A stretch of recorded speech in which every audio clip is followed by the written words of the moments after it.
सर्वांना हरिओम. पसायदानातील दुसऱ्या ओवीचा आपण थोडक्यात अभ्यास केला. यानंतर आपल्याला आज तिसऱ्या ओवीचा अभ्यास करायचा आहे. मागच्या ओवीशी थोडासा संदर्भ आहे. जे खळांची व्यंकडी सांडू तया सत्कर्मी रती वाढो, भूता परस्परे जडो मैत्र जीवांची. तिथे म्हटलं होतं माऊलींनी की खळांचा म्हणजे दुष्टांचा कुटीलपणा नाहीसा व्हावा, दुष्ट प्रवृत्ती नाहीशी व्हावी, त्यांची सत्कर्माच्या ठिकाणी आवड वाढावी, निर्माण व्हावी नाही, वाढावी. तसेच प्राणीमात्रांची एकमेकांविषयी जीवाभावापासून मैत्री वाढावी. यानंतर आपल्याला आज तिसरी जी ओवी आहे त्याचा अभ्यास करायचा आहे.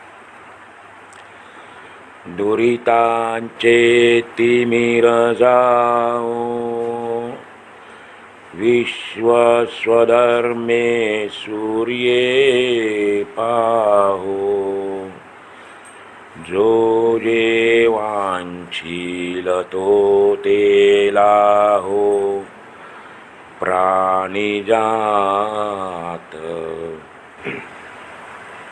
दुरित शब्द संस्कृत आहे. त्याचे 2-3 अर्थ आहेत. दुरित म्हणजे दोष. दुरितचा अर्थ संकटे.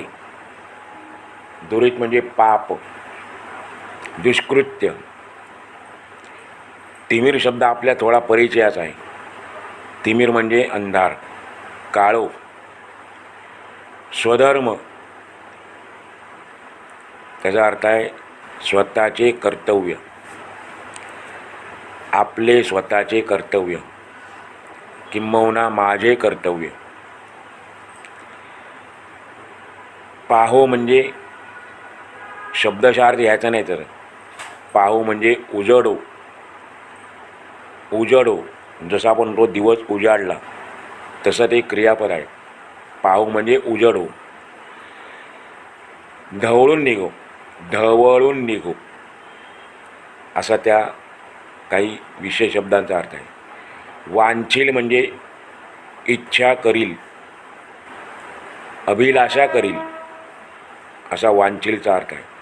आणि लाहो म्हणजे प्राप्त हो. लाहोचा अर्थ आहे प्राप्त हो. पूर्ण ओवीचा अर्थ आहे माऊली मागणं मागते विश्वात्मक देवाकडे, अर्थात त्यांच्यासमोर बसलेले जे त्यांचे मोठे बंधू, त्यांचे सद्गुरू यांच्याकडे पसायदान मागते आहे. आणि त्यामध्ये एक मागणी अशी आहे की पापाचा म्हणजे दोषांचा अंधार नाहीसा होऊ दे. पापाचा म्हणजे दोषांचा अंधार नाहीसा होऊ दे. स्वधर्मरूप सूर्याचा उदय होऊन, स्वधर्मरूप सूर्याचा उदय होऊन सारे विश्व ढवळून निघू दे. सारे विश्व ढवळून निघू दे म्हणजे प्रकाशित होऊ दे. स्वधर्मरूप सूर्याचा उदय होऊन सारे विश्व ढवळून निघू दे म्हणजे प्रकाशित होऊ दे. आणि प्रत्येक प्राणी ज्या ज्या गोष्टीची इच्छा करील, प्रत्येक प्राणी ज्या ज्या गोष्टीची इच्छा करील ते ते सर्व त्याला प्राप्त होऊ दे. ते ते सर्व त्याला प्राप्त होऊ दे. कोणताही मनुष्य वाईट कर्म करण्यास का प्रवृत्त होतो? मुळामध्ये तो चांगला असतो. आपण दुसऱ्यामध्ये पाहिलं त्याचा अर्थ मुळामध्ये प्रत्येकजण चांगला असतो. मग तरी देखील तो वाईट कर्म करायला का प्रवृत्त होतो, का तयार होतो? जेव्हा त्याच्या मनामध्ये काम, क्रोध इत्यादी सारखे विकार केवळ उत्पन्न होत नाही तर ते बलवान होतात, ताकदवान होतात. आणि त्यामुळे मग मनुष्य दुष्कर्म करायला प्रवृत्त होतो, पापकर्म करू लागतो. हे पाप म्हणजेच मनुष्य जीवनातला अंधार आहे. हे पाप म्हणजेच काय आहे? मनुष्य जीवनातला अंधार आहे. आणि हा अंधार, पापकर्माचा अंधार नाहीसा व्हावा, नष्ट होऊ दे, अशी मागणी आहे माऊलींची. अंधारामध्ये बघा आपल्याला जवळची वस्तूही दिसत नाही. अंधारामध्ये आपल्याला जवळची वस्तू दिसत नाही. मनुष्य एकदा वाईट मार्गाला लागला, दुष्कृत्य करायला लागला की मग अधर्माने वागायला लागला की त्याला धर्म दिसत नाही. मनुष्य अधर्माने वागायला लागला की त्याला धर्म दिसत नाही. असत्याने वागायला लागला की त्याला सत्य दिसत नाही. अनितीने वागायला लागला की त्याला नीती समजत नाही, धर्म समजत नाही, सत्य कळत नाही. हा सर्व कशाचा परिणाम आहे? विकारांचा परिणाम आहे. कामभावनेच्या आहारी गेला की तो नाती विसरतो आणि यालाच तर पाप म्हणतात. याचंच नाव पाप आहे. आणि हेच पाप आपल्या हिताच्या आड उभे राहते. पापामुळेच माणसाची दुर्गती का होती? कारण हे पाप मनुष्याला त्याचं हित कशात आहे हे कळू देत नाही.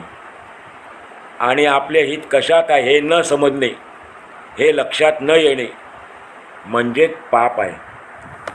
याला पाप म्हटलेलं आहे. ज्यामध्ये हित नाही, आपले कल्याण नाही, अशा गोष्टी केल्या की आपल्यावर संकटे येणारच. आपण अहिताने वागायला लागलो, आपलं अहित कळलं नाही आपल्याला, अधर्माने वागायला लागलो, अनितीने वागायला लागलो की आपल्यावर संकटे येणारच. आणि म्हणून पापांचा, संकटाचा अंधार नाहीसा होऊ दे. पापाचा म्हणजे संकटाचा देखील अंधार नष्ट होऊ दे, असे माऊली म्हणते. अंधार नष्ट करण्याचे सामर्थ्य केवळ आणि केवळ प्रकाशातच आहे, उजेडातच आहे, हे आपल्याला माहीत आहे. अंधार नष्ट करण्याच्या वेगळ्या प्रक्रिया नाहीत. सूर्योदय झाला की रात्रीचा अंधार आपोआप नाहीसा होत.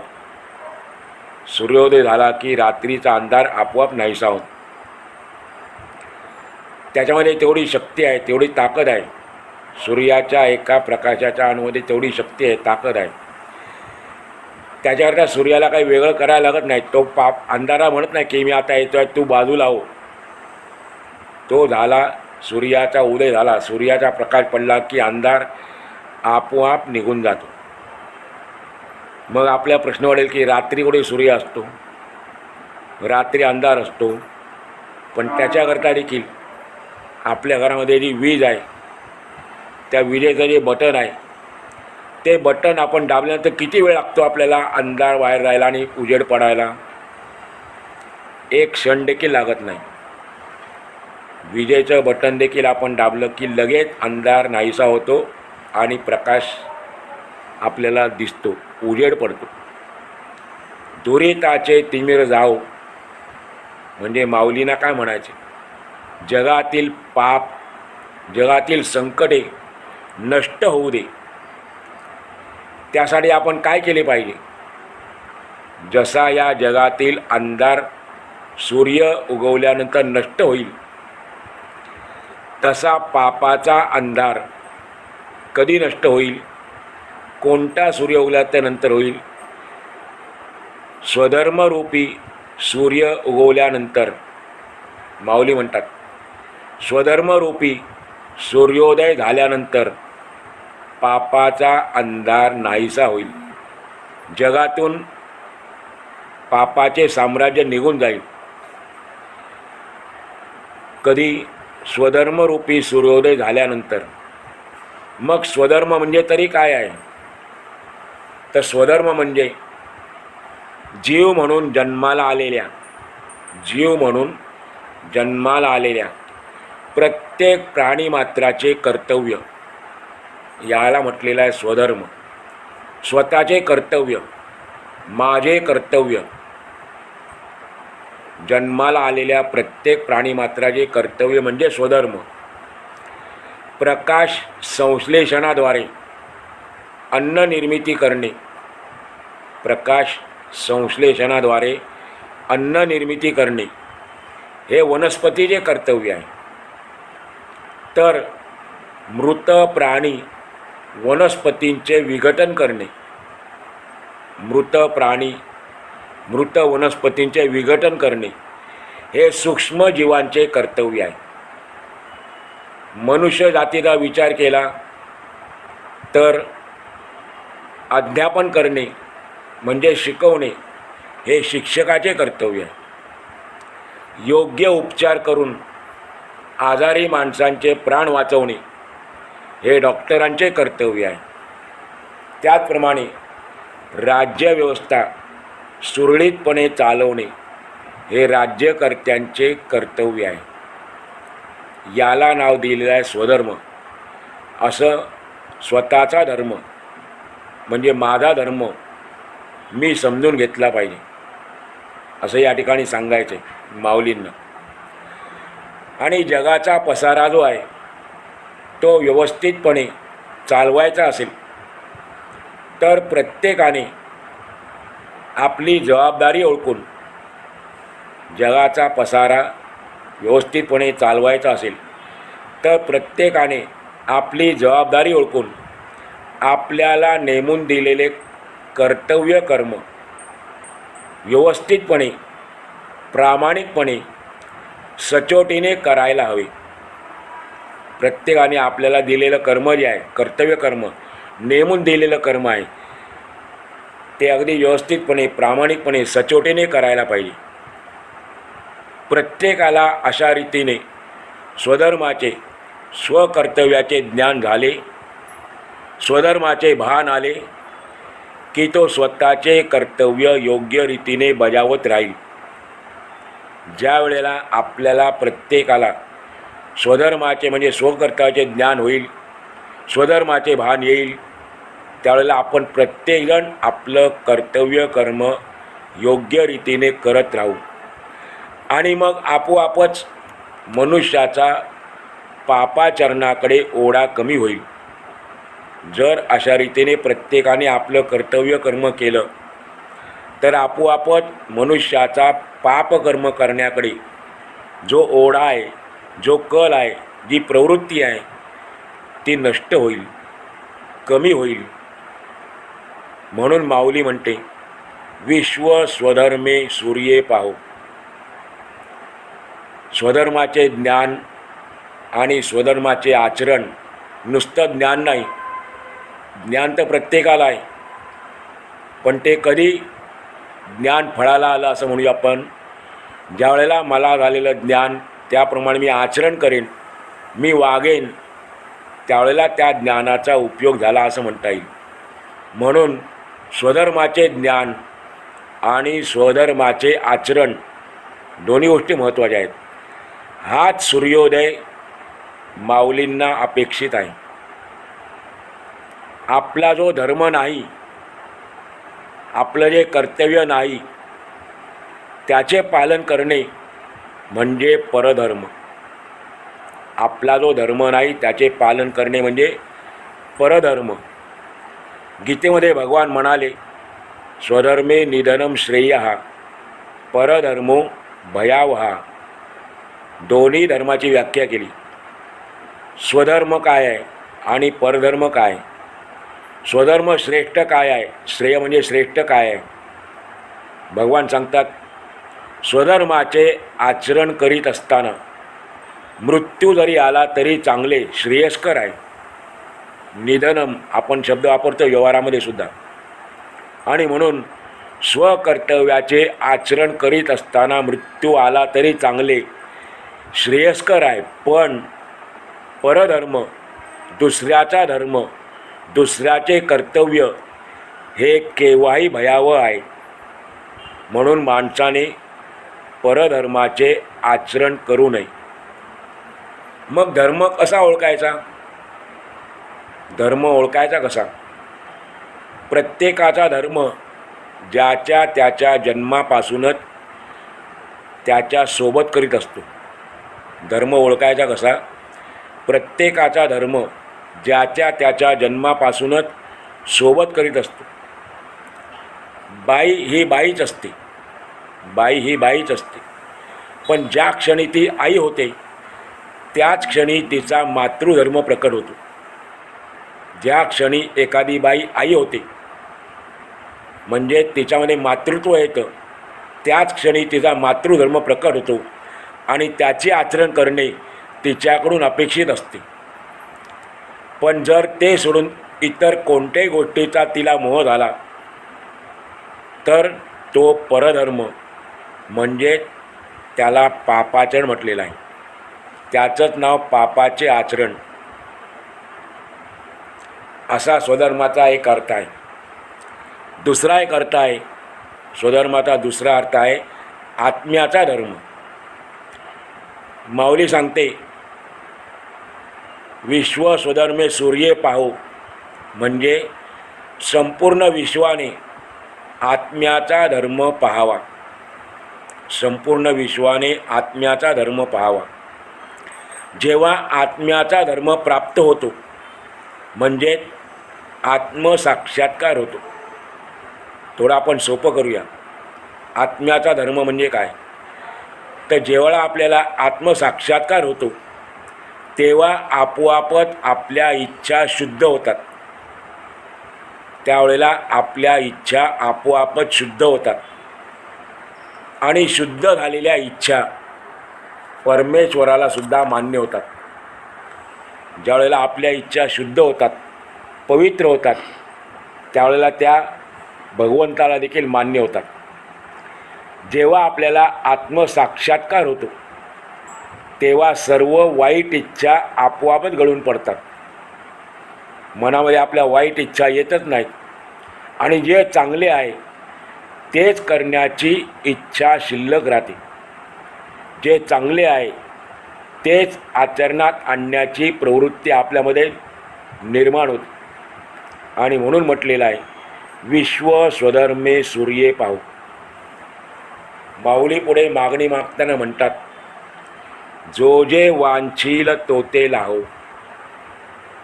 केवढी भव्य अपेक्षा आहे, किती दिव्य आकांक्षा आहे. या ठिकाणी माऊली आश्वासन देतात, ज्याला ज्याला जे जे पाहिजे ते सर्व काही त्याला मिळू दे. जी काही तुमची अभिलाषा असेल, जी काही तुमची इच्छा असेल, ती सर्वांची सर्व इच्छा पूर्ण होऊ दे, असं माऊली आपल्याला आश्वासन देते. मग हे आश्वासन कशाच्या बळावर देते? सर्वांच्या इच्छा पूर्ण होऊ दे, सर्वांच्या अभिलाषा पूर्ण होऊ दे. कशाच्या जोरावर देते? त्याच्यासाठी आपण मागच्या वेळीचा संदर्भ पाहिला पाहिजे. तिथे म्हटलं होतं, भूता परस्परे जडो मैत्र जीवांची. मनुष्य मात्राचे किंबहुना प्राणी मात्रांचे एकमेकातील वैर शत्रुत्व नष्ट होऊन मैत्र जडले, स्नेहभाव निर्माण झाला, मैत्रभाव निर्माण झाला, प्रेम निर्माण झालं आपापसामध्ये, की मग काय होईल? आपोआप आपली संकुचित वृत्ती विशाल होईल. आपोआप आपली संकुचित वृत्ती विशाल होईल आणि ज्या गोष्टी आपल्याला मिळायला हव्यात, ज्या गोष्टीची आपण इच्छा करतो आपल्या मिळायला हव्यात, त्या इतरांना जरी मिळाल्या, मला नाही मिळाल्या हरकत नाही, त्या इतरांना जरी मिळाल्या तरी त्या स्वतःलाच मिळाल्याचा आनंद आपल्याला झाल्याशिवाय राहत नाही. कधी? ज्या वेळेला आपली संकुचित वृत्ती विशाल होईल त्यावेळेला आपल्याला हव्या असलेल्या वस्तू मिळाल्या नाहीत, त्या दुसऱ्याला मिळाल्या तरी देखील त्या स्वतःलाच मिळाल्याचा आनंद झाल्याशिवाय राहणार नाही. आणि मग जगाच्या कल्याणाचीच इच्छा, जगाच्या मांगल्याचीच इच्छा आपल्या मनात शिल्लक राहील. दुष्टातील दुष्टत्व नष्ट होऊन दुर्जनातील दुर्जनत्व दृष्ट प्रवृत्ती नष्ट होऊन त्याच व्यक्तीचे साधुत्वामध्ये परिवर्तन होईल. दुष्टत्व नष्ट झाल्यानंतर त्याच व्यक्तीचे साधुत्वामध्ये परिवर्तन होईल. अशी वृत्ती विशाल करणे हे पसायदानाचे मूळ उद्दिष्ट आहे. मनुष्याची संकुचित वृत्ती जाऊन त्याच्यामध्ये विशाल वृत्ती निर्माण करणं हे या पसायदानाचे मूळ उद्दिष्ट आहे. असं या तिसऱ्या ओवीतून भगवंताकडे अर्थात त्यांच्यासमोर असलेले भगवंत म्हणजे त्यांचे सद्गुरू, माऊलींचे सद्गुरू निवृत्तीनाथ, त्यांच्याकडे ज्ञानदेवांनी तिसऱ्या ओवीतून हे मागणं मागितलेलं आहे. आणि ज्या वेळेला अशा रीतीने स्वधर्मरूपी सूर्य विश्वामध्ये प्रकट होईल, सर्व ठिकाणी त्याचा प्रकाश पडेल, म्हणजे थोडक्यात सर्वजण आपल्या कर्तव्य कर्माचे आचरण करायला लागतील. त्यावेळेला कोणी दुर्जन राहणार नाही, कोणी दुष्ट राहणार नाही, कोणी वाईट कर्म करणार नाही. आणि मग अशा लोकांच्या जगामध्ये जे सर्व सज्जन आहेत, जे सर्व ईश्वराला मानणारे आहेत, श्रद्धा ठेवणारे आहेत, निष्ठावान आहेत, अशा सज्जनांची अपेक्षा माऊली पुढच्या ओवीतून करते. ओवी क्रमांक 4 म्हणून आपण त्या ओवीचा अभ्यास पुढच्या भागात करणार आहोत.